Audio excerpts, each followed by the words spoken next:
Before we get started, I want to say thank you to all my fan. He's in Dubai, his name's Shabazz, and all the rest of you who wrote me.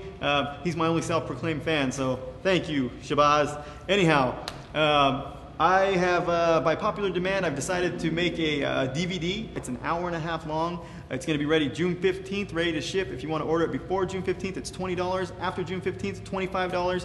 It's going to show you solid fundamental base of things in photography. We're going to talk about composition. We're going to rehash our ISO, shutter speeds, all the fundamentals. We're going to talk about technical stuff such as white balances, pixels. What are pixels? What do they do? We're going to talk about lenses, what cameras to buy. We're going to talk about everything you guys have been asking me. It's going to all be on one disc.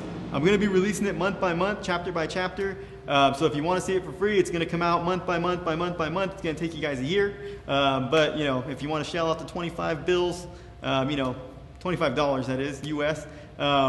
You can get it in the mail, and I'll even put some extra cool stuff on there. I'm going to put a contract on the disc, and there's a few templates I'm going to put on there to show you guys some different things. So you'll have these different files that you can have on your computer to check out and learn a little bit more. But you'll also get the DVD, which is going to be, the menu's going to be fantastic. You can learn what you want to learn, when you want to learn it, and it's going to be hot, top-notch shit, baby. So, order it. Support me. I support you. You know what I'm saying? I just had a baby boy. Come on, let's do this thing.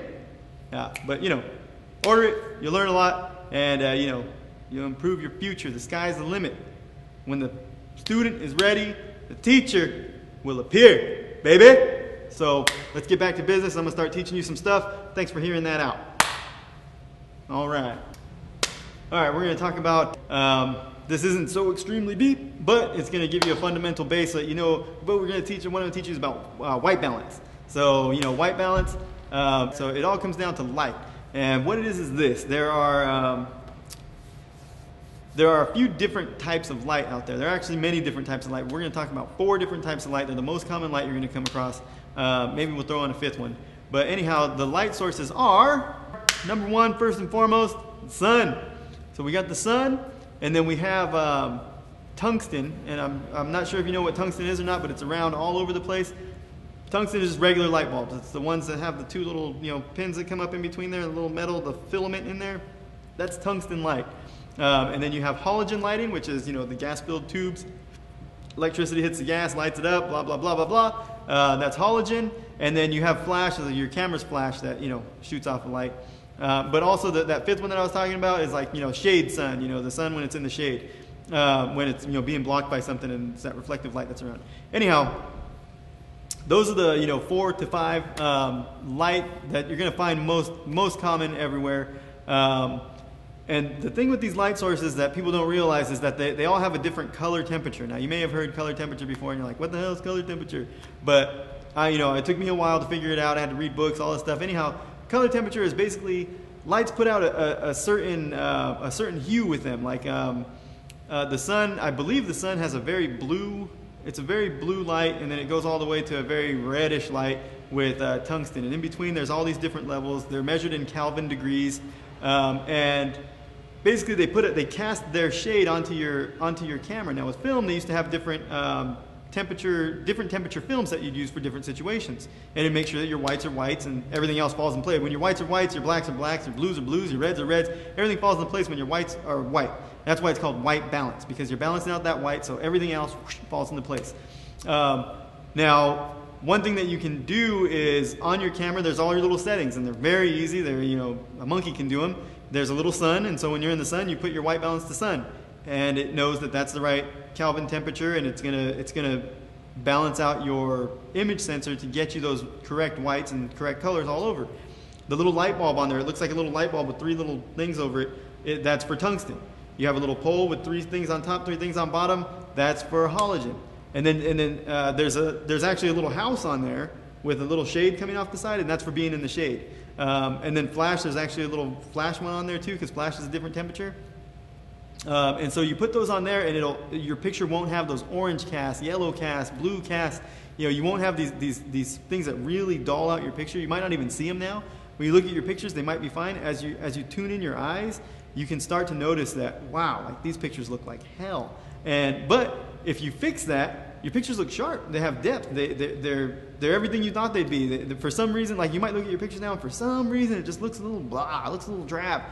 But you get that white balance right, bang, dude, out come the colors, out come the depth. It really takes your pictures to another level to be able to white balance them. So that's, you know, that's simple white balancing right there. It's you know, it's cake, man. Anyone can do it, eh? But you know, like I said, it's on your camera. You know, you have to read your manual to find out where on your camera your buttons are to do it. All cameras are different, but you'll find it. And when you do, you'll be able to white balance your pictures, and they'll come out so much better for you, and you'll see what I'm talking about the pop. So, you know, manual white balance versus auto white balance.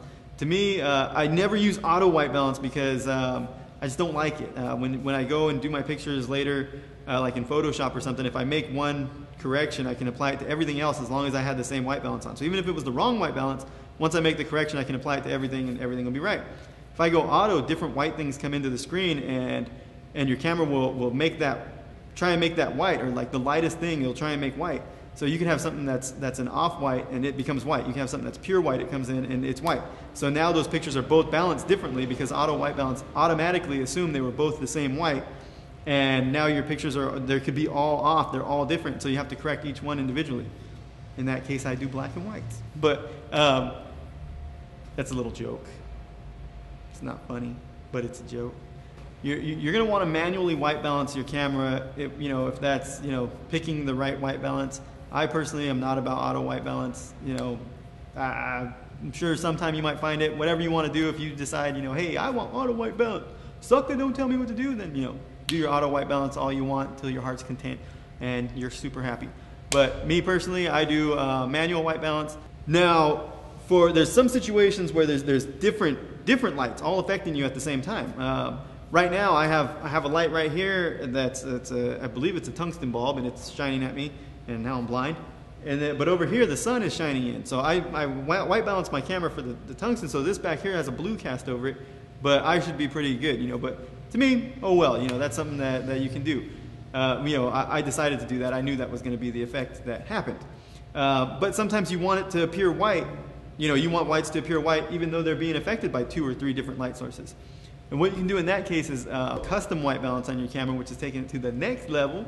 Look in your manual to find out how to set your custom white balance. But basically what a custom white balance is you get a white card, and you take a picture of what's your white card, or it could be an 18% gray, neutral, very neutral, no color in it, whatever, however you want to say it.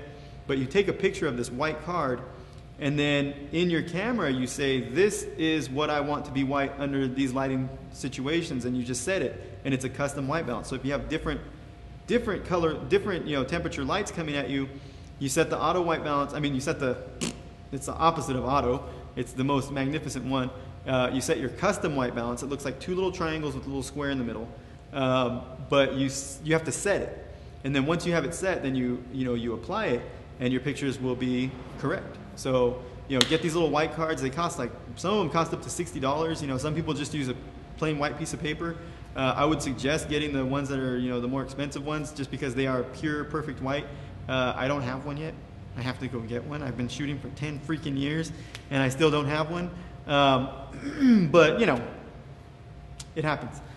If you guys buy that disc, you know, I can go buy one. I'm going to go buy myself a white balance card with that.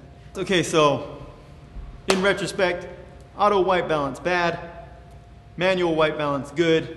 Custom white balance, tip top, baby. So, you know, your custom white balance, it takes a little bit extra, but it's very little bit, especially for the outcome that's going to happen. So, you know, if you know you're in the sun, use your sun, you know, tungsten, but if there's mixed light, go with custom and learn it. Take 10 minutes to learn it on your camera.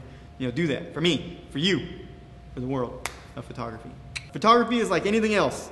You practice it, you study it, you get better at it. No shit. No bullshit, man. If you study it and you practice it, you have no choice but to get better at it. So, you know, keep it up. I'm proud of you. So do your thing. And, you know, any comments, cool, you know, except like I said, don't hurt my feelings, don't say bad things about me.